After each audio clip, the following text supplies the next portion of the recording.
Baik, Assalamualaikum warahmatullahi wabarakatuh. Perkenalkan, nama saya Anissa Nurkhairani dari kelas SI 4203 dengan NIM 12021284058. Di sini saya akan menjelaskan tentang modul 9 yang berjudul Modeling Object State Using State Machine Diagram. Tujuan: setelah menyelesaikan modul ini, Anda akan dapat poin yang pertama adalah status objek model, dan yang kedua menjelaskan elemen-elemen penting dari diagram mesin UML. Peta proses. Peta prosesnya itu sama seperti minggu-minggu kemarin, masih sama. Gambarnya bisa kalian lihat di layar. Langsung akan status objek. Status adalah 1A. Mode atau kondisi sedang. Webster. Ada dua cara berpikir tentang status objek. Yang pertama adalah keadaan objek adalah kumpulan nilai atribut khusus untuk objek, dan yang kedua, keadaan objek menggambarkan perilaku objek relatif terhadap rangsangan eksternal. Modul ini mempertimbangkan definisi yang kedua. Next, ada mengidentifikasi elemen-elemen di diagram mesin negara. Elemen-elemennya bisa kalian lihat sendiri pada layar. Ada transisi status. Transisi status mewakili perubahan satu saat runtime. Gambarnya juga bisa kalian lihat pada layar. Next, ada struktur internal node state. Ada state dan cooling. Penjelasannya itu adalah yang pertama, entry, peristiwa menentukan tindakan saat masuk ke state. Exit, peristiwa menentukan tindakan saat keluar dari state. Do, peristiwa menentukan tindakan yang sedang berlanjut. Dan undo juga dapat menentukan peristiwa tertentu dengan tindakan yang sesuai. Diagram mesin HVAC state lengkap. Contoh gambarnya pada layar sudah terlihat. Next, membuat diagram mesin state untuk objek kompleks. Yang pertama adalah menggambarkan kondisi awal dan akhir untuk objek. Yang kedua adalah menggambarkan status install objek.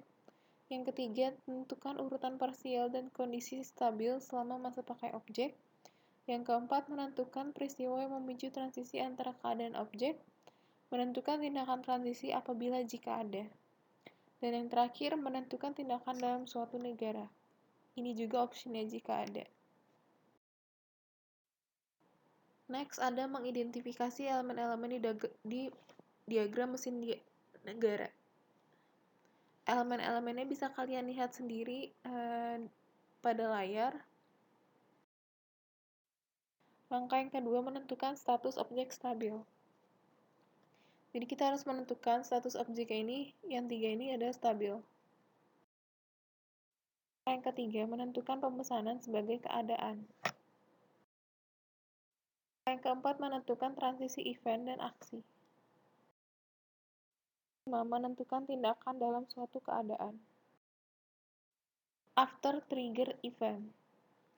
Event yang harus terjadi setelah periode waktu ditunjukkan dengan menggunakan after trigger event. Untuk memancarkan transisi setelah 10 menit, tentukan event pada transisi sebagai after 10 menit, sebagai after. Minimal itu 10 menit ya. Terus yang terakhir adalah event ini sering digunakan untuk timeout. Langkah yang kedua, menentukan status objek stabil. Jadi kita harus menentukan status objek ini, yang tiga ini adalah. Langkah yang ketiga, menentukan pemesanan sebagai keadaan.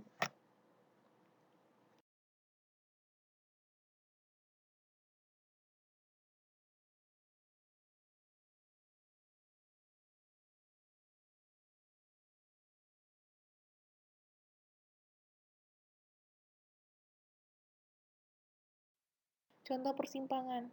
Yang di sebelah kiri adalah contoh susunan tanpa menggunakan persimpangan, sedangkan yang di sebelah kanan adalah contoh susunan ekuivalen menggunakan persimpangan. Dalam UML, pilihan digunakan untuk menyederhanakan diagram dengan memecah transisi menjadi beberapa fragmen. sehingga mengurangi duplikasi peristiwa pemicu, penjaga, dan tindakan. Pilihan juga memungkinkan evaluasi dinamis dari penjaga setelah tindakan fragmen transisi sebelumnya dieksekusi. Contoh berikut menunjukkan urutan transisi negara, urutan peristiwa, evaluasi penjaga, dan tindakan. Contoh pilihan. Contoh susunan menggunakan persimpangan itu yang di sebelah kiri, sedangkan yang di sebelah kanan adalah contoh susunan ekivalen menggunakan pilihan.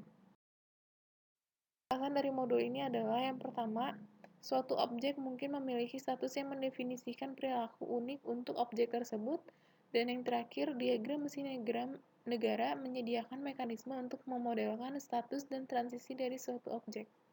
Sekian presentasi singkat dari saya, mohon maaf apabila ada beberapa kesalahan. Wassalamualaikum warahmatullahi wabarakatuh.